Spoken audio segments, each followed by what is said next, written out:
Bon, donc vous avez vu qu'on est tous Voilà, c'est en confinement pour 15 jours, hein, puisque le président n'a pas prononcé ce mot-là, mais derrière, Christophe Castaner l'a prononcé. Donc l'idée, c'était d'avoir Elise pour qu'elle puisse un peu nous parler des annonces qui ont été faites, en tout cas des premières mesures qui ont été prises, de voir si elles seront renforcées par la suite, et puis de voir comment ça peut s'appliquer en fait pour nous, qu'on puisse aussi poser des questions, parce que rien que hier, au sein d'un tout petit groupe, on avait déjà pas mal de questions, notamment sur le chômage partiel, comment ça se met en place, etc. Donc l'idée, c'est voilà, de pouvoir présenter toutes ces questions-là aussi à Alice après une courte présentation. Et puis, peut-être qu'elle n'aura pas toutes les réponses, mais du coup, on pourra poser les questions et récupérer les réponses ultérieurement. Alors, merci d'avoir organisé cette conférence, Amélie. Ça me permet de faire passer l'info et de réduire le nombre de mails qu'on peut recevoir. Ouais. Il faut savoir qu'aujourd'hui, il y a des annonces qui sont faites, mais vous avez bien vu qu'on est sur une fréquence qui ne nous permet pas de mettre à jour les textes réglementaires et tout ce qui va bien. Donc, souvent, la réponse, c'est en route, mais on n'a pas encore tout. Aujourd'hui, nous, ce qu'on fait, c'est que sur le site de la Directe, il y a un flyer qui est tout ce qu'il y a de plus complet en dispositif d'aide, qui détaille tous les contacts que vous devez avoir avec l'URSSAF, les contacts aux impôts, les contacts à la BPI, et qui se fait un peu le relais et le truc qui organise un peu tout ça. Ce truc-là, nous, on le diffuse en masse parce qu'en fait, 90% des questions des gens qu'on reçoit, c'est comment est-ce que je reporte mes échéances sociales et fiscales et comment est-ce que je mets en chômage partiel. Il faut savoir que pour le chômage partiel, aujourd'hui, vous avez un lien sur le portail de l'URSSAF qui est en carafe pendant quelques jours parce qu'il y a eu beaucoup de demandes, que normalement, ça doit rerouler et que vous pouvez faire vos demandes directement là-dessus, idéalement avant que les gens soient en chômage partiel, mais bon, dans la réalité des faits, assez rapidement après qu'ils aient été mis en chômage partiel. La demande, elle se fait donc sur le portail et c'est à l'employeur de le faire et c'est traité normalement dans un délai de 15 jours. Il faut savoir que si vous n'avez pas de réponse de l'administration sous 15 jours, on considère que tacite. Ça veut dire que l'État est favorable. Sans avis rendu, pas de nouvelles, bonnes nouvelles, quoi. Voilà. Après, pour toutes les questions que vous pouvez avoir, je ne sais pas si vous êtes allé voir le site du ministère du Travail. Il y a un lien, donc moi je vous enverrai, il y a un question-réponse. Je ne sais pas, je peux envoyer des trucs là ou pas? Normalement, tu dois même pouvoir partager ton écran, je pense. Regarde en bas. Si tu mets ta souris tout en bas, tu dois avoir une espèce de petit rectangle vert avec une flèche qui va vers le haut qui doit te permettre de Voilà. partager l'écran. Alors, qu'est-ce que j'ai partagé là? Voilà, j'ai partagé celui-là. Donc, il y a un question-réponse sur le site du ministère du Travail. C'est mis à jour, hein, vous voyez, il est mis à jour un peu tous les jours. Et vraiment, il couvre toutes les questions. Donc, bon, déjà, qu'est-ce que je fais quand je suis malade? Et ensuite, je suis salarié, quelles sont les précautions que je dois prendre? Et ensuite, toutes les gestions. Donc, j'ai des enfants de moins de 16 ans que je dois garder à la maison. Mon employeur demande sur amélie.fr un arrêt de travail exceptionnel. Ce n'est pas un arrêt de travail pour maladie. Donc, il n'y a pas de délai de carence. Et c'est un arrêt de travail qui est indemnisé. Par contre, il est demandé aux employeurs d'assurer la rémunération des gens à hauteur de ce qui sera couvert par Amélie. C'est-à-dire qu'il s'avance pour ne pas mettre les salariés en situation financière compliquée. Voilà. Ensuite, donc, les droits d'indemnisation, c'est je suis en arrêt de travail. Après, il y a le cas particulier de la mise sous quarantaine. Donc, la mise sous quarantaine, si jamais il y a quelqu'un qui est malade, qui ne peut pas faire de télétravail, etc., il faut que l'employeur prenne la tâche de l'ARS. C'est l'ARS qui va donner les documents qui vont permettre de faire un arrêt de travail pour confinement. De la même manière, si vous devez garder un enfant qui, de toute façon, aujourd'hui, il n'y a même plus la question. De toute façon, ils sont tous en confinement. Je vais mettre à jour mes informations. Et donc ensuite, il y a toutes les questions liées à l'employeur et du comment je fais. Donc là, normalement, il y a tous les liens, toutes les références réglementaires et c'est mis à jour assez souvent. Alors, je comprends que c'est qu'un portail et que ça ne répond pas forcément à toutes les questions qui vont bien, mais au moins, ça a le mérite d'exister et d'être à jour. Voilà. Il faut bien distinguer l'activité partielle qui est liée à la situation économique de l'entreprise de l'arrêt de travail exceptionnel pour garde d'enfants. Ce n'est pas la même chose. Aujourd'hui, ce que le gouvernement dit, c'est d'abord, on privilégie le télétravail. Donc, ça veut dire que l'employé continue à travailler dans des conditions adaptées. Ensuite, si le télétravail n'est pas possible parce que pas de système informatique, parce qu'incompatibilité, pas de réseau à la maison, etc., on passe sur du chômage partiel. Et il y a le cas particulier des gens qui doivent garder leurs enfants. Alors pareil, on dit gardez vos enfants avec du télétravail. On sait tous que ce n'est pas forcément évident, mais bon, aujourd'hui, c'est toujours mieux pour une entreprise d'avoir une personne à 30% qu'une personne pas du tout là. Voilà. Pour l'activité partielle, donc je vous avais mis, c'est le portail. Il y a une. Alors, où est-ce que c'est? Il y a une compensation financière qui est donnée par l'État et l'UNEDIC. Là, vous avez 7,74 € par salarié pour les moins de 150 salariés et ensuite 7,23 €. Voilà, c'est juste une indemnité. Mais ça sera donné dans le cadre de votre démarche activité partielle.emploi.gouv.fr. Alors là, pour le coup, est-ce qu'on peut intervenir? Bonjour. Bien sûr. Bonjour, Catherine. Je ne sais pas si j'aurai les réponses. Hein. Non, mais là, pour le coup, alors, ces chiffres-là, moi, je les connais puisqu'il y a quelques années, mon entreprise avait fait du chômage partiel parce qu'elle passait une période difficile. Donc, ces chiffres-là, je les connais. Ce qui a été annoncé et re-annoncé hier soir par le président, c'est qu'on passait à 100% du chômage partiel financé par l'État. Donc ces chiffres-là que vous pointez là, 7,74 €, ne sont pas d'actualité sur cet épisode-là, si enfin, oui, ça veut dire quoi le 100% en fait? La question c'est ça. Et le 100% hier soir. Alors, on ne sait pas encore qu'est-ce que ça va dire le 100%, tout simplement parce qu'il va probablement y avoir des plafonnements. Oui. Alors hier soir, il y avait une infographie, si je ne me trompe pas, c'était celle du président. Il y avait une infographie qui disait, il y avait deux personnages ou personas, un il y avait marqué 100% de son salaire net quand il est au SMIC, et le deuxième personnage, il y avait marqué 84% du salaire net. Donc ça, 84%, c'est de toute façon le maximum qu'on peut avoir en chômage partiel. Donc un salarié peut toucher. Donc un salarié qui ne travaille pas, qui est totalement en chômage partiel, il reçoit jusqu'à 84% de son salaire net. Et hier, il y avait une infographie qui montrait que dans ce cas-là, ce 84% était entièrement financé par l'État. Et d'ailleurs, dans le discours du président, il y avait, alors je ne sais plus si c'est pendant le président ou si c'est après, puisqu'après il y a eu plusieurs lectures aussi, mais en tout cas, il y avait ils ont redit, et le Premier ministre l'a dit à plusieurs fois ces derniers jours, que 100% du chômage partiel serait financé par l'État. Et donc 100%, ce n'est pas 100% du salaire net pour le salarié, mais c'est 84% du salaire net pour le salarié.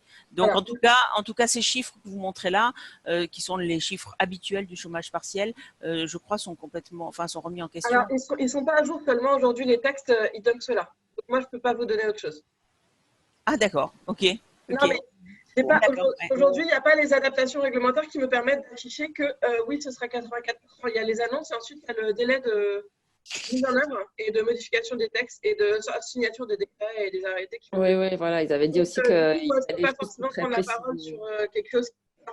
Il y a les annonces, mais je peux pas, j'ai pas les textes aujourd'hui qui me permettent de dire oui, ce sera ça. Je me limite à ce qui est écrit aujourd'hui. Donc, il faut qu'on parte du principe que ce site-là que tu nous présentes, il sera actualisé avec ces informations-là quand elles seront… voilà, parce que c'est vrai que toutes les mesures d'hier soir, le président l'a précisé, que ce serait aujourd'hui qu'elles seraient définies, précisées, mises en œuvre. Donc, on savait bien que ce matin, tu ne pourrais pas avoir toutes les réponses et c'est pour ça que je l'ai dit en préambule. Mais éventuellement, qu'on puisse aussi te faire peut-être une petite liste de questions et puis qu'ultérieurement, par mail, tu me répondes à moi et moi, je diffuse aux gens du café visio, quoi. On peut faire ça aussi. Tout à fait. Ouais. Une question sur le chômage partiel, ça peut concerner qu'une partie donc, des salariés, parce que ceux qui peuvent être en télétravail sont en télétravail, ceux qui et d'autres peuvent être mis en chômage partiel, ou c'est vraiment tous les salariés d'entreprise? Donc là, ouais. Enfin, donc là, je peux répondre, Emmanuel, c'est chaque salarié est un cas particulier. Donc C'est non, un non, cas particulier. il peut y avoir, en fait, dans une entreprise, il peut y avoir déjà tous les profils peuvent accéder au chômage partiel, hein. Moi, c'est quelque chose que j'envisage pour moi-même. Aujourd'hui, moi, j'ai un métier essentiellement commercial. Autant te dire que le commerce, dans les 2 ou 3 prochaines semaines, il va rien se passer. J'ose même pas envoyer un mail à des gens parce que je pense qu'ils ont autre chose à faire aujourd'hui que de recevoir mes mails. Donc ça concerne toutes les personnes. Et ensuite, effectivement, on peut avoir quelques salariés à chômage partiel complet, d'autres à chômage partiel partiel. Enfin, on peut, enfin, c'est au cas par cas. Tous les salariés peuvent avoir un chômage partiel différent. Sur les textes, c'était écrit, c'est une mesure collective, Alice. Est-ce que tu peux nous préciser ce que ça veut dire, mesure collective? Je ne sais pas non plus. Voilà. Donc si on entend Catherine… À mon sens, c'est que pour toutes les mesures qui sont indiquées, qui sont données dans le coronavirus, il n'y a pas de condition de taille, de secteur d'activité, etc. C'est comme ça que nous, on l'entend. Mais aujourd'hui, qu'est-ce qu'ils ont voulu dire par ça, on n'a pas eu de directive. Mais vous, est-ce que vous confirmez ce que j'ai dit, c'est-à-dire qu'effectivement, ça ne touche pas forcément tous les salariés. C'est certains salariés vont être en chômage partiel et pas d'autres. Tout à fait. D'accord, ok. Ouais. Donc, enfin, ça, encore une fois, Emmanuel, moi, j'ai expérimenté en 2014, c'était il y a 6 ans, et on avait effectivement des profils qui sont partis en chômage partiel, certains totalement chômage partiel, d'autres en chômage partiel partiel, et encore une fois, tous les profils, hein, que ce soit du développeur au manager, voilà. C'est vraiment un outil. C'est un outil qui, moi, je me souviens à l'époque, me paraissait pas forcément. Je m'étais dit que dans le numérique, on n'était pas forcément concerné par ce genre d'outils ou que c'était pas des outils pour l'industrie du numérique. En fait, oui, c'est vrai que le chômage partiel, on a souvent l'impression que c'est pour le monde industriel justement.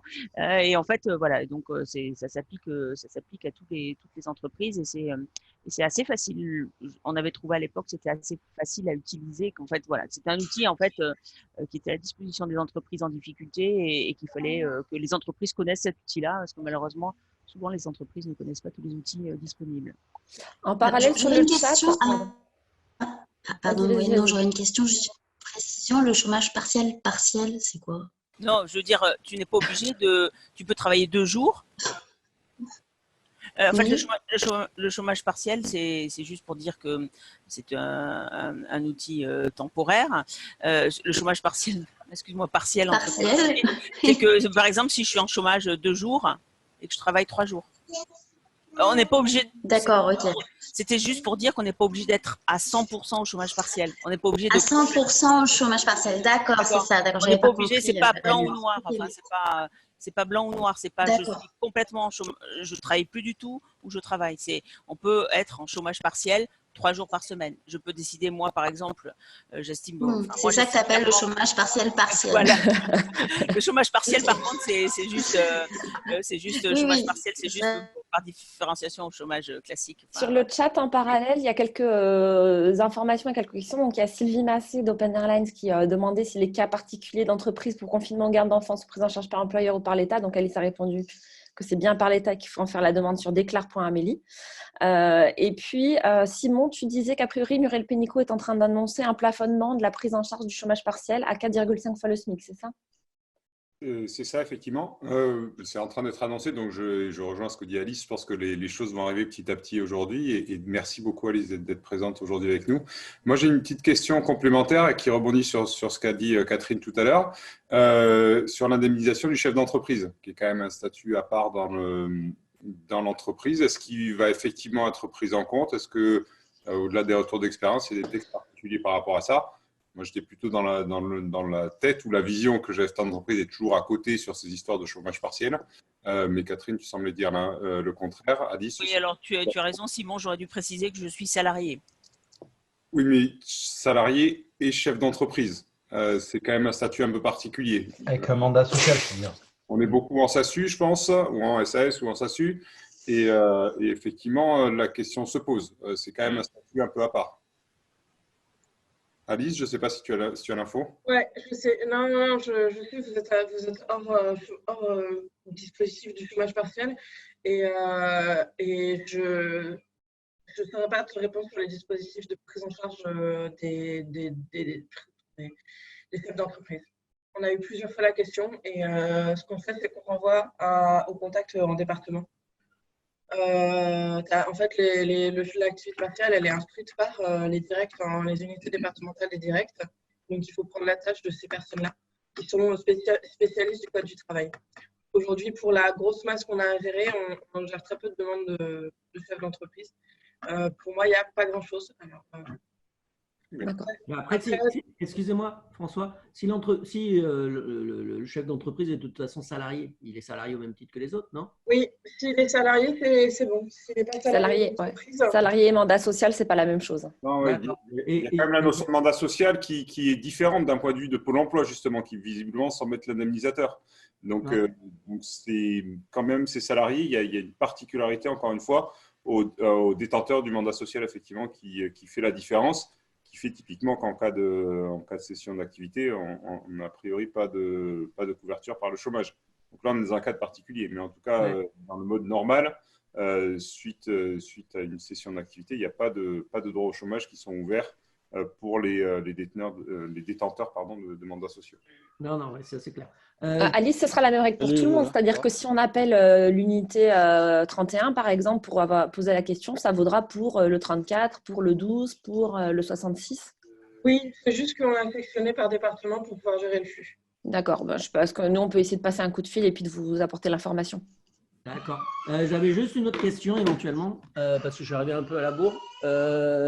Excusez-moi, je suis en télétravail avec le petit derrière. Juste une question. À la base, le chômage partiel, de ce que me dit mon comptable, les collaborateurs doivent avoir soldé leur congé et leur RTT. C'est le cas ou pas?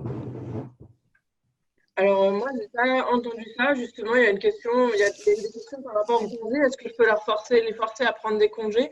Si ce sont des congés déjà posés, l'employeur peut demander aux salariés de décaler ses congés pour couvrir la première période de 15 jours. Par contre, si les congés ne sont pas posés, il n'y a pas d'obligation du salarié de poser des congés. D'accord. Parce que moi, c'est ce qu'il me disait. Et du coup, je me disais, attends, s'ils sont tous en train de solder leur congé avant de pouvoir passer en chômage partiel, cet été, ils vont tous être en sans solde. Ouais. Moi, sur la section chômage partiel, j'ai pas ces consignes-là. Par contre, j'ai les consignes sur les congés que voilà, il peut y avoir. L'employeur peut demander à l'employé de poser ses congés s'ils sont déjà posés par ailleurs. D'accord. Moi, je n'ai pas le souvenir. Alors, Cindy, tu n'es pas là? Tu n'es pas autour de la table, hein, c'est ça? Lise, tu es là, mais Cindy, tu n'es pas là? Alors, moi, je ne sais pas si… Oui, vous m'entendez. Cindy n'est pas encore connectée. D'accord, ok. Moi, de souvenir, non, je n'ai pas le souvenir qu'il fallait solder ses congés avant. Donc, bien sûr que… Enfin, donc, non. Hein, non, à ma connaissance non plus. C'est pas le cas. En effet, non, comme disait Alice… Qui a posé la question là, rassure-toi, non. D'accord, c'est François. Merci. De rien. Il y a une question de Nicolas sur le chat. Donc, il dit en l'absence d'AR, c'est quoi? De réponse, d'accusé de réception sur la demande de chômage partiel avec une plateforme saturée. Comment être sûr que la demande a bien été prise en compte en l'absence de réponse? Alors, il y avait une première réponse d'Alice tout à l'heure qui disait que normalement, c'est 15 jours de délai de réponse et sans réponse. C'est que c'est accepté. Toi, ta question, c'est de te dire, est-ce qu'on est sûr que ma demande elle a bien été reçue? Si vous n'avez pas eu d'accusé de réception, que vous n'avez pas eu d'infos, pour bloquer les délais et pour montrer que vous êtes de bonne foi, vous envoyez un mail à l'unité départementale en disant « J'ai déposé ma demande d'activité partielle sur le portail, je n'ai pas eu d'accusé de réception, est-ce que vous pouvez me confirmer que vous l'avez eu ?» Et tout simplement pour poser des dates et acter dans un marbre numérique, en tout cas, que vous avez été de bonne volonté et que si jamais l'État n'a pas reçu votre demande, c'est simplement parce que la plateforme n'était pas en fonction. Voilà. Essayez de reboucler si la plateforme est vraiment trop saturée et qu'elle n'assure pas le taf. Essayez toujours de reboucler avec un courriel à l'unité départementale. Par contre, je précise à l'unité départementale, pas à HOC, continuité, nanana. C'est le CER et nous, on n'instruit pas les demandes individuelles. Ouais. Tu nous avais partagé les coordonnées de toutes les UT, on les diffusera aux adhérents. Alors, il y a une nouvelle version. Est-ce que je peux je peux l'envoyer. Est-ce que je peux la déplacer quelque part? Alors, si tu as un lien mail, si tu as un lien web, tu peux le mettre dans la conversation de groupe, là, Zoom. Comme ça, les gens peuvent la copier. J'ai pas de lien. Et si c'est une pièce jointe, tu me l'envoies ou on l'adressera à tout le monde. D'accord, ok. Parce que ça doit être sur le site. Ouais, non, je ne sais pas s'ils ont publié la toute dernière version. Je pourrais vous le mettre là, mais je te l'enverrai à mes. Ouais, si tu me l'envoies et nous, on fera en sorte, je sais pas, on le mettra sur le site web ou on le diffusera par mail aux adhérents. On trouvera une solution. On avait d'autres questions sur. En tout cas. Ouais. On avait des questions sur, en termes de chômage partiel, à propos des salariés qui ne peuvent pas télétravailler mais qui n'ont pas d'enfants ou pour lesquels aucune activité est possible. Donc, dans ce cas-là, le chômage partiel s'applique complètement. Voilà. Ok. Et alors, hier, Simon et Emmanuel, on avait des questions sur les modalités de prise en charge. Je ne sais pas si vous vous souvenez des questions qu'on se posait.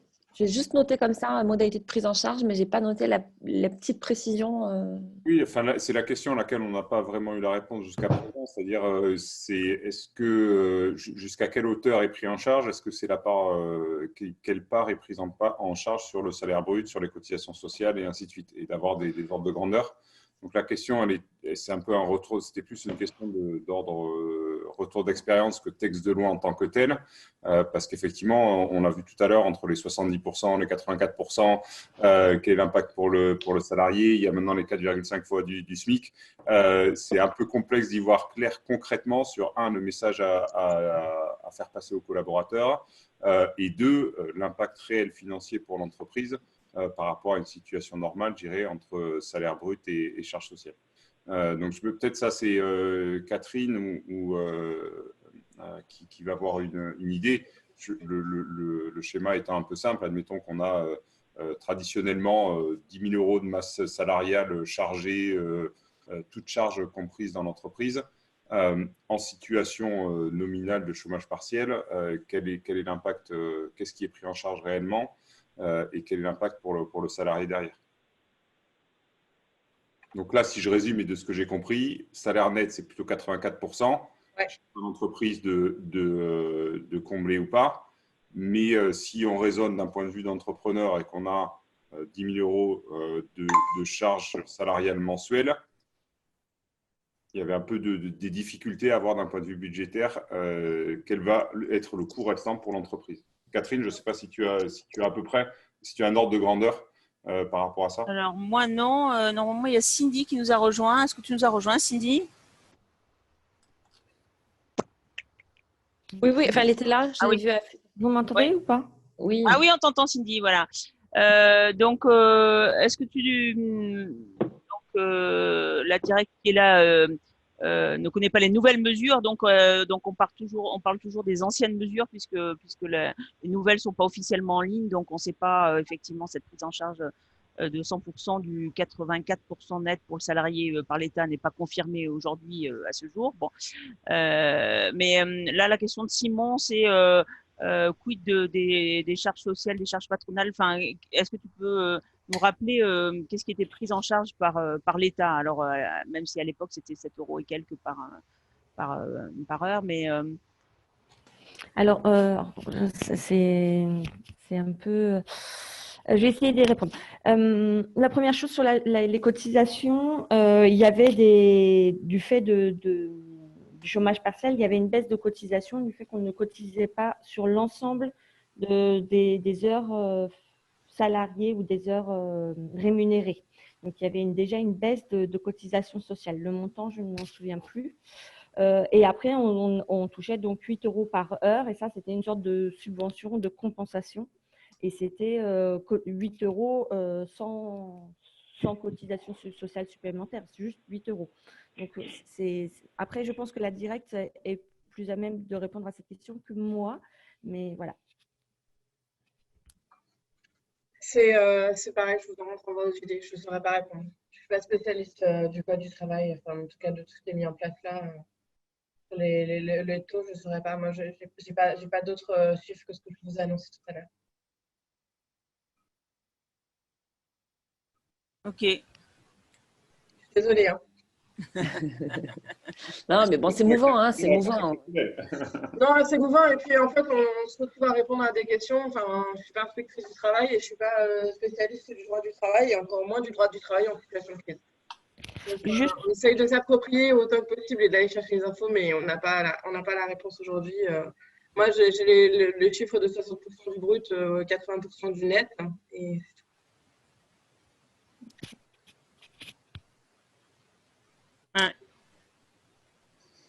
Donc, on se tient à jour sur le site de questions-réponses. Là, de toute façon, je pense qu'il y a d'autres précisions qui vont tomber dans la journée. On les saura au fur et à mesure. On pourra appeler une unité territoriale pour avoir un peu plus d'informations, notamment celle que vous avez soulevée pour certains d'entre vous qui êtes mandataires sociaux, de savoir si vous pouvez être concernés ou pas par la partie chômage partiel. Est-ce qu'il y a d'autres sujets ou peut-être, je sais pas, des questions suite aux annonces d'hier soir? Ça soulève des questions pour lesquelles on pourra essayer d'obtenir des réponses. Je ne dis pas qu'on les aura là tout de suite, mais on pourra peut-être trouver des réponses un peu plus tard et les partager. Pour revenir sur ce qu'a dit Alice, sur un peu la stratégie, alors je sais pas qui nous est officiellement demandé, c'est-à-dire de commencer par, il y a ceux qui ont des jeunes enfants, donc on parle bien d'enfants de moins de 16 ans, hein, c'est ça? Oui. Oui. Oui. Donc il y a ceux qui ont des jeunes enfants qui sont empêchés de travailler par cette situation de garde de jeunes enfants, donc ces gens-là doivent être en priorité fléchés sur le dispositif de la Sécu, hein. Et donc, c'est ceux qui ne sont pas dans ce cas-là et qui sont empêchés de travailler pour des raisons plus économiques, qui doivent être fléchés sur le chômage partiel. Ouais. Ok. C'est un peu délicat parce que, Catherine, excuse-moi de te couper, hier, donc j'ai eu les quelques personnes qui étaient typiquement fléchées pour l'arrêt de travail pour garde d'enfants et certains m'ont dit oui, mais est-ce qu'il vaudrait mieux pas que je bénéficie de l'activité partielle? Est-ce que je peux choisir? Est-ce que je peux… Bon, en même temps, il y a beaucoup de liberté de parole chez nous, donc je comprends ces questions-là, mais c'est vrai que tant qu'on manque de précision par rapport à l'activité partielle, c'est très compliqué de leur dire, bah non, il vaut mieux, enfin nous, on va te proposer un arrêt de travail. Voilà. Je ne sais pas si je suis très claire dans ce que je dis. En fait, ils se posent beaucoup de questions par rapport à quel est leur intérêt pour eux. Est-ce qu'il vaut mieux qu'ils soient en arrêt de travail pour garde d'enfants ou est-ce qu'il vaut mieux qu'ils soient en activité partielle?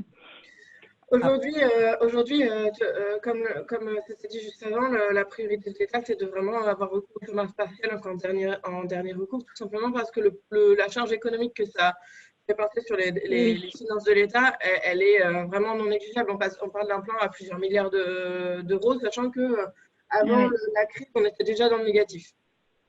Juste Voilà. une question pour repréciser là par rapport à la garde d'enfants. Moi, j'avais lu, alors je ne sais pas si c'est toujours d'actualité ou si j'ai lu un truc qui n'était pas bon, que grosso modo, si on peut mettre en place le télétravail, ils n'ont pas le droit justement à la garde d'enfants. Oui, mais soyons réalistes. On a 3 salariés qui ont des enfants en bas âge et d'autres qui ont des enfants scolarisés.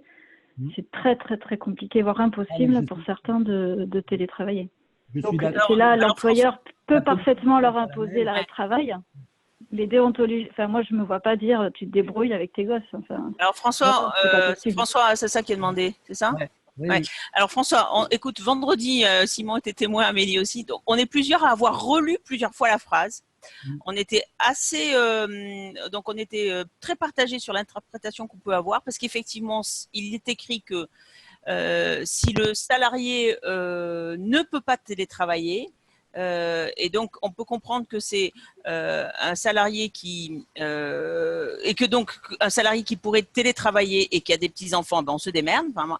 Donc nous, ce qu'on a compris dans cette phrase, et donc je pense que c'est ce que vont appliquer massivement les entreprises, c'est effectivement donc techniquement, le salarié peut télétravailler. Hein, on est dans le numérique, etc. Bon, donc techniquement, le salarié peut travailler, il peut chez lui avec sa machine, etc. Mais la présence de ses enfants autour de lui fait qu'il ne peut pas télétravailler. Tu vois, il n'est pas dans la. Donc, distinguer nature et conditions de travail. Ouais, la nature du travail nous permet de télétravailler, mais les conditions ne permettent pas. Mais dans ces cas-là, c'est un arrêt de travail pour garde d'enfants. Fanny, la preuve par l'exemple. Exactement. Voilà, moi, ma petite, elle a 2 ans et demi et son papa aussi est en télétravail. Et ça va être très compliqué parce que la maison, elle n'est pas très grande. On va s'aménager un bureau puisqu'on a une pièce libre pour pouvoir En fait, ce que j'ai proposé à mon patron ce matin, c'est de se relayer en fait et peut-être de faire plutôt un chômage partiel pour tous les deux et un qui travaille le matin et l'autre l'après-midi. Parce que s'il y a vraiment une impossibilité, c'est un arrêt de travail qu'il faut demander. Un arrêt de J'avais travail la même sécu, c'est ça que tu question, dis, j'avais la Alice. même question que Fanny, en fait, salariés qui m'ont demandé s'ils pouvaient alterner entre le mari et la femme, c'est-à-dire qu'il y en a un qui travaille le matin et l'autre un qui télétravaille le matin et l'autre qui télétravaille l'après-midi. Alors, Il y en a qui savent. l'arrêt de travail pour garde d'enfant, il n'est pas obligé d'être, il peut être discontinu et il peut être alterné entre les deux parents. Ils peuvent cumuler. D'accord. Oui, il On peut être peut- partagé, j'ai vu, mais dans la limite de 14 jours. Oui, mais et après, il y aura techniquement, c'est de toute compliqué. façon, d'ici 14 jours, les choses seront rediscutées et donc il y aura une nouvelle demande. Il peut y avoir une nouvelle demande après. Mais pareil, c'est à l'employeur de faire la nouvelle demande. D'accord. Attention excusez-moi, pour le fractionnement, c'est assez compliqué. Le fractionnement, il est plutôt en termes de journée, c'est-à-dire de répartition sur une semaine, puisque l'employeur doit à chaque fois faire une déclaration, une nouvelle déclaration. Donc à la demi-journée, ça me paraît pas possible. Après, en termes de Il faut coûts, vraiment le planifier. Sachant, Oui, en que le termes de collaborateur coût, est, oui, c'est bon. sachant que le collaborateur est censé faire une demande d'attestation, comme quoi c'est le seul parent à bénéficier de ce congé. Donc, ça veut dire tous les jours, ils vont devoir faire une demande d'attestation différente. Oui. Ok. Jérémy, tu l'as fait pour quelqu'un chez nous. Tu peux peut-être en parler? Oui, alors c'est vraiment très très simple hein, la déclaration. C'est simplement, il demande donc il n'y a même pas besoin de compte Amélie pour se connecter. Il faut juste le sirène de l'entreprise. Et ensuite, il faut une attestation à garder avec soi, mais qui n'est pas téléchargée, qui n'est pas envoyée sur le site. Une attestation sur l'honneur du salarié, comme quoi elle est dans l'incapacité de travailler, etc. Pour garde d'enfants, il demande le nom de l'école. Il faut une attestation sur l'honneur, comme quoi le conjoint aussi ne bénéficie pas, puisque c'est un parent seulement sur les deux. Oui, l'attestation sur l'honneur doit préciser que le conjoint ne bénéficie pas du dispositif. Tout à fait. Et voilà, et c'est juste le nom de l'école derrière aussi, je pense pour 2-3 contrôles de leur côté, mais c'est tout. Et donc, Alice, tu disais que ces arrêts-là, ils étaient pris en charge par l'État, c'est ça? Ouais, c'est un arrêt de travail et c'est la Sécu qui prend en charge. C'est pour ça que je voulais quand même juste une chose. C'est une histoire de coûts aussi. C'est pas les mêmes coûts qui sont imputés à la même organisation, mais après, en termes de coûts, quand on est en arrêt de travail pour l'employeur, je parle, le coût est moindre que s'il était en chômage partiel, puisque en chômage partiel, il va payer une partie, un pourcentage, et aussi toucher une subvention, une aide dont on ne sait pas encore le montant.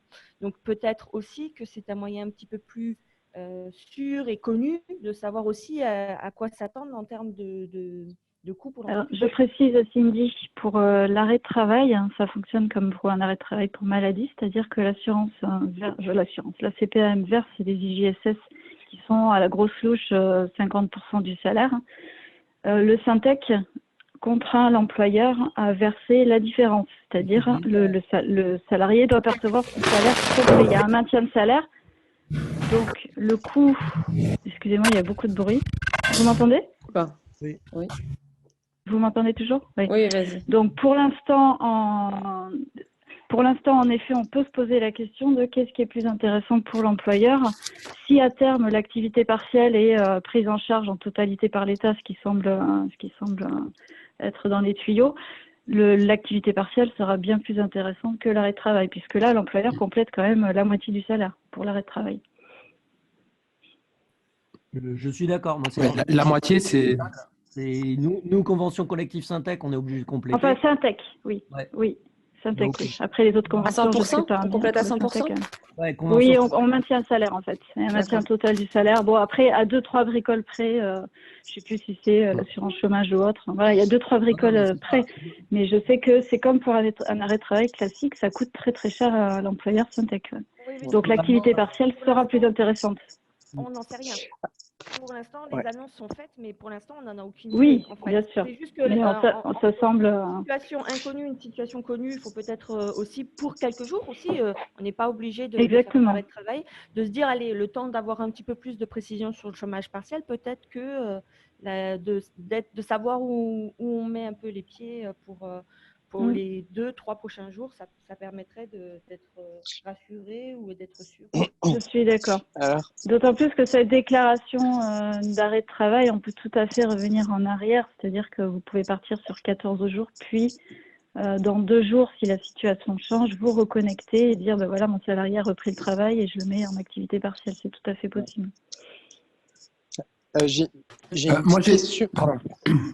J'ai une question, Alice. Je suis sur le site du ministère du Travail. A priori, hier soir, ils ont publié un communiqué de presse à propos de l'activité partielle, chômage partiel, qui indique que c'est donc dans les 3 prochains jours, il va y avoir le décret qui va sortir pour couvrir 100% des indemnisations versées aux salariés par les entreprises dans la limite de 4,5 SMIC.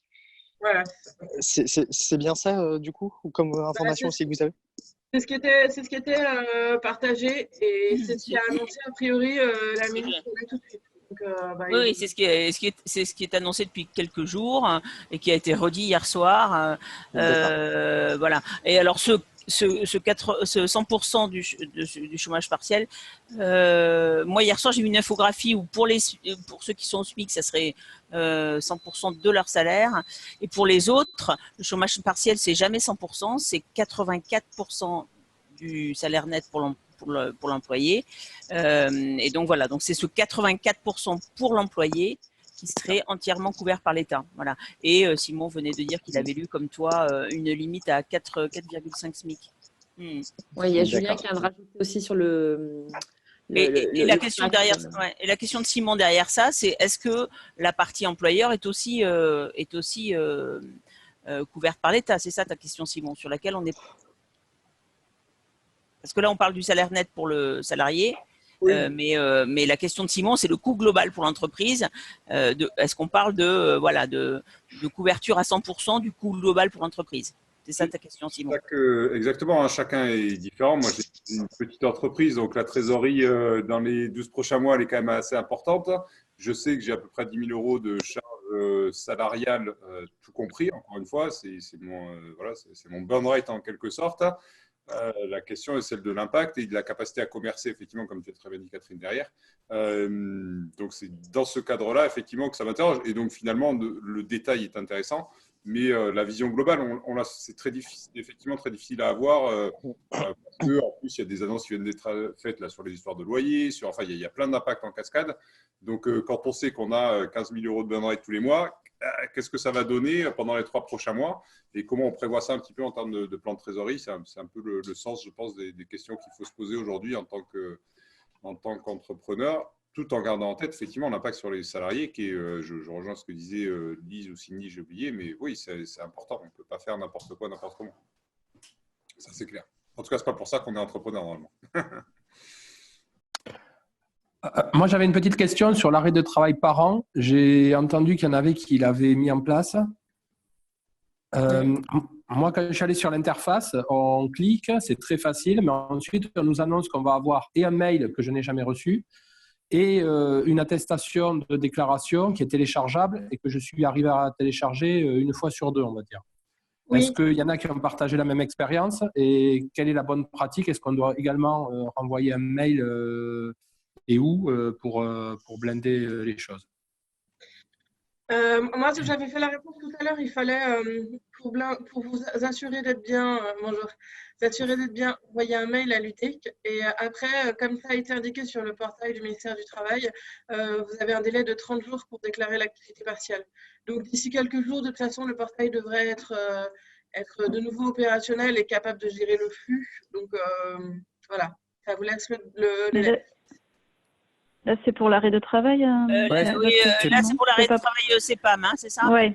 Mais Jérémy donc Jérémy peut raconter son expérience parce que Jérémy. Je l'ai entendu. Hein. Le cluster. Hein. Et du coup, Jérémy, est-ce que tu as reçu une attestation par mail ou je sais pas trop quoi? Alors, par mail, non. J'ai pu juste, par contre, télécharger les attestations. D'accord. En revanche, est-ce que donc la paye, vous l'externalisez ou c'est vous qui la faites en interne? On l'externalise.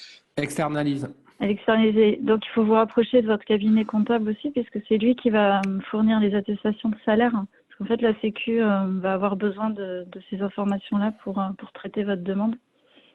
D'accord. Donc, Oui, Jérémy, se rapprocher du cabinet comptable. De quoi, pardon? Tu me feras passer les attestations? Ouais, je te les ai déjà envoyées. Ok, elles doivent être bloquées. Ok, parfait pour moi. Ok. Est-ce que je peux... Alors, j'ai une question pour les indépendants, parce que j'ai le cas de personnes autour de moi qui sont un peu perdus parce que ils sont seuls et c'est pas des, on va dire, des chefs d'entreprise souvent très accompagnés. Est-ce que vous avez des informations pour eux qui vont avoir des baisses énormes de salaire? Est-ce qu'il y a des aides? L'arrêt de travail exceptionnel pour garde d'enfants, il est applicable aux indépendants, D'accord. déjà. Ok. Ouais. Après, c'est vrai qu'une partie, en effet, pour l'instant, du souci. Ouais. Vous avez aucune information pour ceux qui ne sont pas forcément dans ce cadre-là, qui ne sont pas parents, en effet, Non, qui pourraient continuer de en travailler. dehors de ces dispositifs, il y a beaucoup d'aides autour du prêt bancaire, autour des levées des cotisations, des paiements des impôts. Donc, c'est surtout là-dessus qu'on essaye que les actions sont menées pour au niveau des indépendants. Je n'ai pas vu de dispositif aujourd'hui sortir dédié aux indépendants. D'accord. Parce que ça doit être, j'imagine, à peu près la même chose que ce qui a été annoncé pour les artisans, etc., où il y a un fonds de garantie qui va être mis en place sur lequel même les régions vont pouvoir abonder. Tout à fait. Alors, il va y avoir ce fonds de garantie là, qui va être créé par le gouvernement, auquel les régions sont invitées à participer et qui devrait permettre aussi de soutenir les indépendants, les artisans, tous les gens qui se retrouvent aujourd'hui sans activité, sans revenus. D'accord. Et pas forcément parce qu'ils doivent garder leurs enfants, justement. Moi, j'avais une autre question. Alors, je ne sais pas du tout qui peut me répondre à ce sujet. La semaine dernière, comme par hasard, on a eu notre assureur dans nos locaux. On a donc discuté par rapport qu'est-ce que l'assurance pouvait prendre en charge sur notre baisse d'activité. La semaine dernière, il nous disait que pour l'instant, c'était pas du tout, l'épidémie ne rentrait pas dans le cadre de prise en charge des assurances. Par contre, si l'État déclarait, alors j'ai pas retenu le terme, hein, c'est pas catastrophe naturelle, mais quelque chose d'équivalent, les assurances pourraient prendre le relais aussi. Est-ce que quelqu'un a plus d'infos à ce sujet? Assurance pour perte d'activité.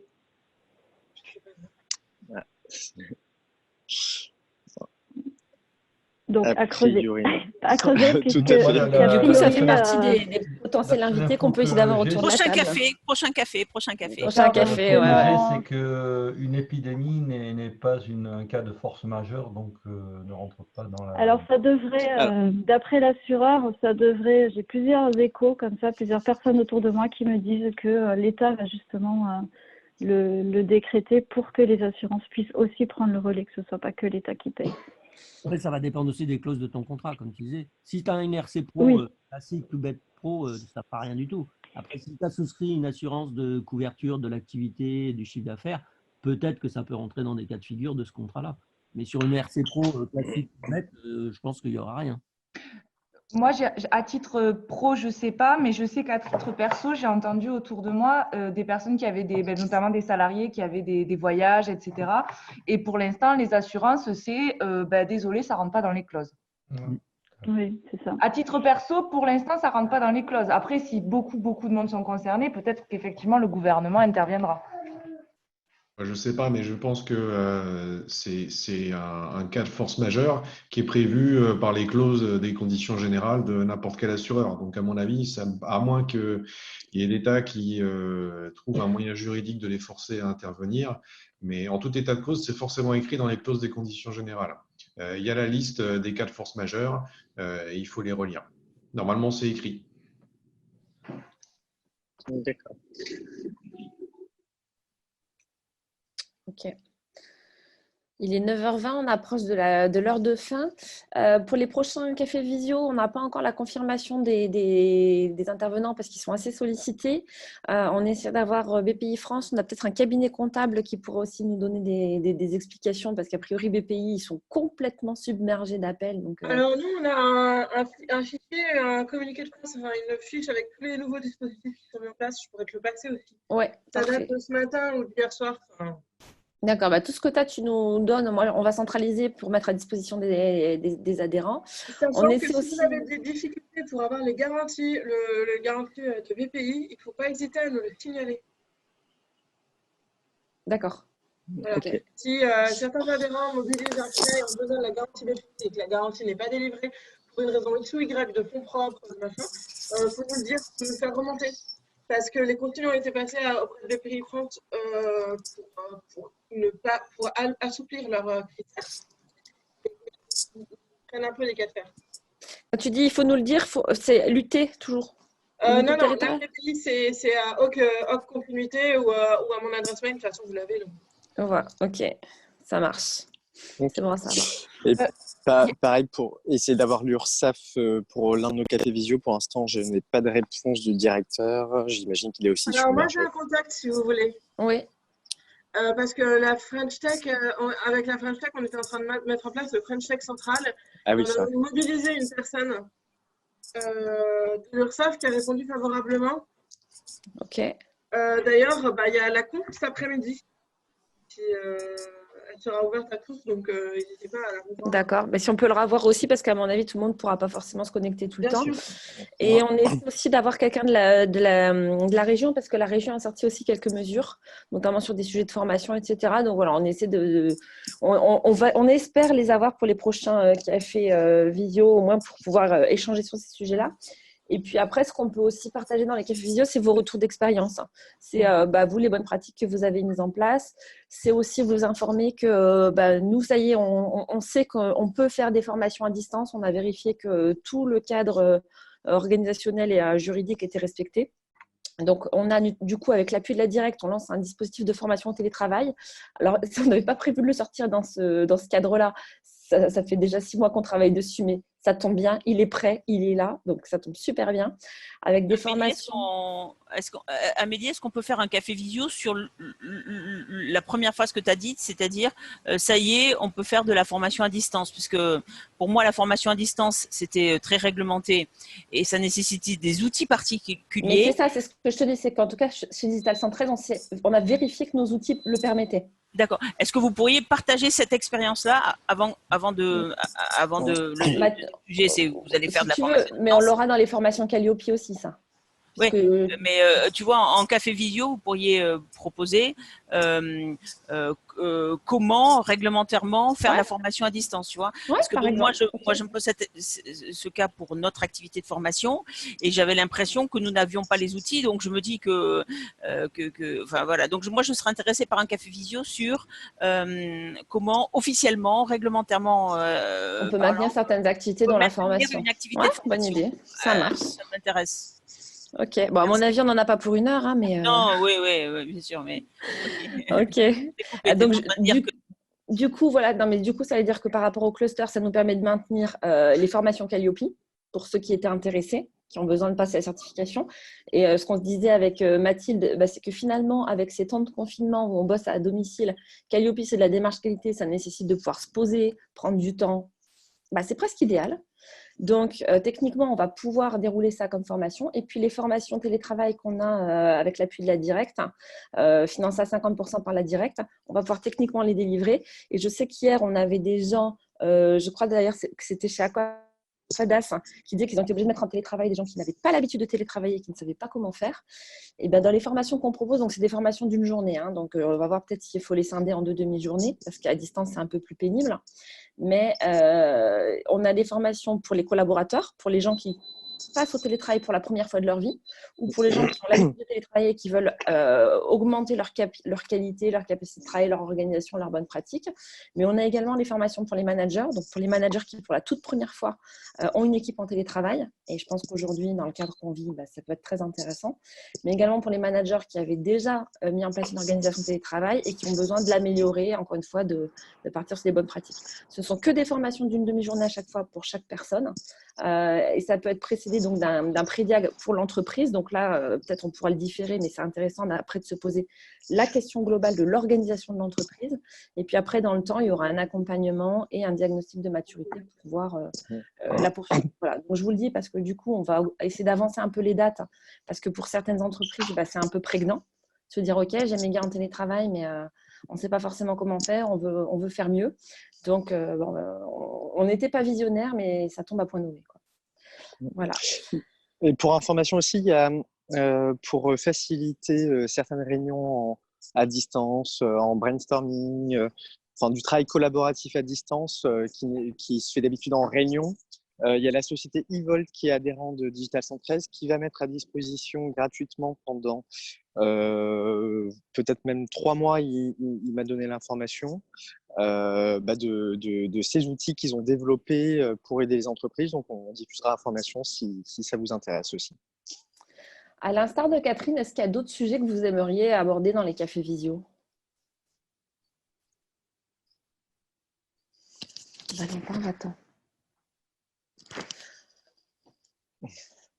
Pas spécialement. Nous, il y aura peut-être un sujet sur lequel on aura besoin de vous écouter. C'est de se dire, et après ça, quand la crise sera passée, pour la reprise, qu'est-ce que vous attendrez du cluster? On est prêt à remettre en question notre plan d'action pour justement peut-être modifier, mettre en place de nouvelles choses qui pourront vous aider sur la reprise d'activité pour un retour à la normale. Donc, ce ne sera peut-être pas dans les premiers, parce que là, on est plutôt à voir comment on s'organise, comment on fait face, c'est quoi les mesures. Mais on vous en proposera un où vous pourrez aussi venir faire part de vos besoins, vos attentes et voir ce que le cluster doit pouvoir vous apporter comme appui. Est-ce que certains d'entre vous, je ne sais pas, je sors un peu du cadre pur professionnel entreprise, mais on voit on est certains à avoir des enfants à domicile. Est-ce que certains ont envie d'avoir des bonnes pratiques aussi, comment on gère les gamins à domicile, comment on arrive à articuler télétravail, les devoirs des enfants? Je ne sais pas, ça peut être aussi… Oui. Ah oui, complètement. Complètement, parce que jeune maman et jeune, pas très vieille non plus, quoi. Et du coup, oui, c'est angoissant de se dire que si ça dure un mois, il va falloir se supporter à 3, supporter être capable de supporter le fait de ne pas voir ses collègues, de ne pas faire les réunions en direct. Ouais. Des bonnes pratiques. Comment vous faites pour garder le moral, quoi? On fait l'apéro en visio. Sinon, on peut demander aussi à un pédopsychiatre, carrément, de venir au café vidéo. Il va y avoir des psychiatres de couple aussi, je pense. Non, mais voilà, des bonnes pratiques de comment on garde un rythme, en fait. Comment on garde un rythme et un équilibre vie pro, vie perso, en continuant de télétravailler dans sa maison. Je crois qu'il y a quelqu'un qui parlait, qui avait un retour à faire. Je sais pas, ça me dirait. Moi, j'ai vécu ça, moi. Personnellement, j'ai vécu le télétravail avec des enfants tout petits, puisque dans mon ancienne vie, je travaillais beaucoup depuis la maison. C'était un peu le deal que j'avais avec la personne avec qui je travaillais. Ça a été très compliqué au début, mais après, il y a un certain nombre de pratiques qu'on peut mettre en place. Et sachez que les enfants, même tout petits, comprennent très, très vite. Bon, ils ne sont pas hyper patients, mais on peut avoir des créneaux où on peut vraiment travailler sérieusement si les enfants ont bien compris et ont été responsabilisés. Ça peut fonctionner. C'est un peu stressant, mais ça fonctionne. Merci. Ok, écoute, on en calera un là-dessus, pourquoi pas. Je ne sais pas si quelqu'un m'entend ou pas, j'ai l'impression que ça… Oui, vas-y, Julien, on t'entend. Ah, si. Alors moi, je peux vous donner 2-3 conseils, puisque en plus d'être dirigeant d'entreprise, je suis éducateur, moniteur fédéral rugby pour les tout petits enfants, donc je peux vous donner 2-3 conseils. Pour moi, le plus important, c'est qu'il faut rythmer leur journée et leur afficher un programme, leur dire de telle heure à telle heure, on regarde un dessin animé, de telle heure à telle heure, papa, maman travaille, toi tu fais tes devoirs, on se met à côté, chacun travaille, on ne se parle pas comme à l'école. Voilà, il faut qu'ils aient un repère visuel, il faut que ce soit rythmé et tous les jours pareil. Voilà. C'est ça qui est important, je pense, pour les enfants. Une fois qu'ils ont compris quel est le cadre, pour les tout petits, ça va faciliter les choses et surtout, ça va leur donner des repères. Tiens, là, j'ai fini de travailler, je sais que ça va être l'heure de manger, c'est entre guillemets la récré. Voilà, ça, c'est pas une solution miracle, mais ça marche bien et ça donne des repères et ça rythme la journée. Bon. Oui, ben, c'est ça, moi, ma question, c'est comment garder un rythme, quoi. C'est ça. Mais écoute, je pense qu'on peut trouver également quelques personnes comme ça qui peuvent venir avec nous. Moi, si vous voulez, je préviens ma sœur qui est rédactrice pour le Club Kinder et justement, là, elle se penche sur tous ces sujets-là. Donc, elle a conçu des plannings, elle propose des activités, etc. Donc, je lui demanderai si elle peut se joindre à nous pour partager. Et elle-même, c'est pas de pub. Alors, en tant qu'administratrice, j'aimerais dire que je ne souhaite pas qu'on fasse de la pub pour Kinder. Au sein du cluster. Tu n'es pas obligé d'en acheter. Je souhaite m'opposer. Non, mais... pas obligé d'en manger. Tu n'es pas obligé d'en manger, c'est pas de la pub. Non, c'est juste parce qu'elle, son travail, du coup, au sein de son activité, c'est ça, c'est de proposer régulièrement des activités pour toutes les tranches d'âge, avec peut-être parfois une dimension écolo, une dimension activité. Et là, du coup, elle se penche sur la partie planning et elle nous a envoyé à mon autre sœur et à moi, puisqu'on est 3 filles, des propositions de planning, justement. Donc, c'est le style d'attente que tu pouvais attendre et c'est le contenu de l'intervention de Julien. Bah, très bien, très intéressant. Bien, on essaie d'avoir dans la journée le programme des prochains cafés visio pour vous dire qui va venir. Et puis sinon, c'est toujours intéressant de partager, d'échanger, de poser des questions aux uns aux autres, de voir comment est-ce qu'on a géré tel ou tel cas. Voilà. Alice, Amélie, Pardon, vas-y. Pardon, excuse-moi. Oui, j'ai une autre. Je suis en train de réaliser depuis 2-3 jours, justement, je me pose des questions. C'est une autre thématique de travail éventuellement, ou de partage d'expérience. C'est comment garder le lien. Nous, on est un peu moins de 50. Chacun éparpillé. Je me demande comment on va garder cette espèce de lien, de cohésion. Qu'est-ce qu'on peut mettre en place pour... vous parliez tout à l'heure d'apéro web ou des choses comme ça. Est-ce qu'il n'y a pas des choses à mettre en place pour continuer à garder le lien social entre tous les collaborateurs? Ça m'inquiète beaucoup, ça. Je me pose pas mal de questions. Ça peut être intéressant, effectivement, d'avoir du partage d'expérience sur comment chacun le fait. Et j'ai envie de dire, même au-delà, il y a l'entreprise et puis il y a aussi dans la famille avec les amis. Enfin, là, on n'est plus censé se voir, on n'est plus censé sortir. 15 jours, ça va être très, très long. Il y a des gens qui sont peut-être isolés, qui habitent seuls et pour qui les amis, c'était la famille, quoi. Notamment quand on a changé de ville par rapport à son lieu d'enfance, etc. Donc, je pense qu'il y a effectivement un vrai sujet sur la rupture de l'isolement et du travailleur et de l'individu, en fait. Donc, on peut effectivement partager des bonnes pratiques là-dessus au sein de l'entreprise, au sein d'une équipe. Nous, chez Digital 113, on a décidé que tous les jours à 10 heures, on se connectait, tous. Alors, on est beaucoup moins nombreux, on est 12, donc c'est beaucoup plus facile. Ça permet de faire un petit tour de piste. Où est-ce qu'on en est, vous en êtes de votre état de santé, puisqu'on en a certains qui nous ont un peu inquiétés hier, mais tout va bien, ce n'était pas le coronavirus. Et puis effectivement, on a plein d'outils collaboratifs, on se Slack toutes les 5 minutes. Donc c'est vrai que c'est quand même bien pratique pour essayer d'entretenir le lien, mais ça marche bien parce qu'on est une petite équipe, je pense. Je vous ai mis un lien, vous verrez, ça vous intéressera ou pas, vers une société qui s'appelle Boon Manager, que certains connaissent certainement, le RP des ESN, qui est un témoignage intéressant, puisqu'en fait, eux, ils travaillent depuis leur création à 100% en télétravail tous. Donc, il n'y a pas que cet article-là, il faut fouiller un peu sur Internet, mais ils ont fait plusieurs interviews pour expliquer comment ils se sont organisés et comment ils ont géré la problématique de ce qu'on est en train de parler, c'est-à-dire comment on garde du lien alors qu'on est éparpillé un peu partout. Ouais. Mais je vous rassure, il n'y a pas de solution miracle, c'est très compliqué, parce que même nous, déjà, on est en télétravail depuis 4 ans et il n'y a pas de solution miracle, puisqu'en fait, les solutions qui marchent avec Pierre ne marchent pas forcément avec Paul, ni avec Jacques, etc. Ouais. Mais je pense que le fait de juste au moins initier une démarche qui fait qu'on essaye de garder le lien, ça permet aux gens de s'apercevoir qu'on est proactif, quoi. Donc juste ça, déjà, c'est plutôt positif. Julien, rappelle-nous ton entreprise. Auban, une petite ESN qui est basée à Paris et à Toulouse. D'accord, Auban. Après, je sais qu'on avait aussi peut-être des gens de chez Schlumberger et de chez Rakuten qui pouvaient nous faire un partage d'expérience. Je peux essayer de demander aussi à Berger-Levrault qui fait ça depuis déjà bien 7 ou 8 ans, qu'est-ce qui a été mis en place. Enfin, voilà, qu'on aille un peu récupérer les bonnes pratiques.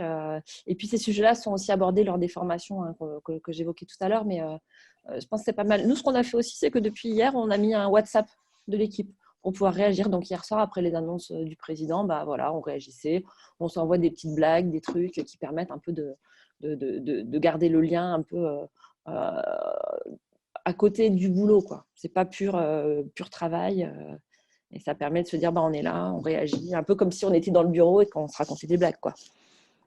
Moi, je pense qu'il faut un environnement dans nos trucs partagés, que ce soit Teams, Slack, WhatsApp ou je sais pas quoi, un truc qui ressemble un peu à la salle de café, quoi. Ouais, Voilà. on a ça aussi sur notre Slack, oui, toutes les conneries. On parle Les de tout et administrateurs, vous ne le n'importe voyez quoi. pas, on l'a réservé aux membres de l'équipe. Alors, moi, juste, si je peux aussi partager, comme certains le savent, j'ai une autre activité, je suis prof de yoga. Si ça peut être intéressant pour certaines personnes d'avoir des outils de méditation, de respiration, voilà. Si ça peut être aussi. Complètement, c'est une très bonne idée. On t'entend plus, Magali? Il n'y a pas de souci pour partager tout ça. Tu m'entends? Je dis, Ouais, c'est pas un problème pour moi pour partager tout ça avec plaisir. On pourrait faire la minute yoga. Enfin, 1 minute, c'est pas beaucoup. Combien de temps il faudrait? On pourrait. 15 minutes, 20 minutes? Non, oui, c'est au moins. Alors, ça dépend. Ça peut être la minute méditation, mais sinon, ce sera plutôt le quart d'heure yoga. D'accord. Tu nous ferais un petit quart d'heure de yoga en visio, ça peut être sympa, ça. Lors d'un café visio. Bah ouais, c'est clair. Si vous voulez le faire le matin ou en fin de journée? Les deux sont possibles. Les deux sont possibles. Mais le matin, c'est bien. Est-ce que ça peut être aussi... on peut mettre les gosses dans la visio, là, pour qu'ils... Ah oui. Non, bien sûr. Moi, je le fais avec ma fille, évidemment. Je fais des cours, de toute façon, par enfant. Donc, oui, évidemment, on peut aussi envisager ça. Ok, sans problème. excellent. Merci beaucoup. Eh ben, super, très bonne idée. Ouais. Merci à Avec tous. plaisir. Il est 9h36, on a débordé de 6 minutes. Du coup, on se retrouve demain matin à 8h30 pour ceux qui le souhaitent, pour continuer à partager. Amélie, c'est toujours la même Merci. adresse. Merci beaucoup. Toujours le même lien, ouais, tout à fait. D'accord. On avait modifié par rapport à même ce, lien. ouais, on avait modifié par rapport à celui qui avait été envoyé parce qu'on l'avait mis que en mode webinar et du coup on voyait pas les autres participants. D'accord. Voilà. Et du coup on a changé. D'accord. Donc c'est ce lien-là tous les matins à 8h30. Ok. Voilà, et savoir que c'est enregistré. Donc, toutes les conneries qu'on a dites, elles sont enregistrées. L'idée, c'est que ça puisse être mis à disposition des gens qui n'ont pas pu participer ou pouvoir réécouter ce qui s'est dit. Voilà, c'est enregistré. D'accord. Très bien. Merci à la directe. Merci Alice. Oui. Bonne journée à Courage. tous. À demain. Courage à tous. Au revoir. Ciao. Merci, au revoir. Bonne journée. À bientôt. Au revoir. Bonne journée à tous.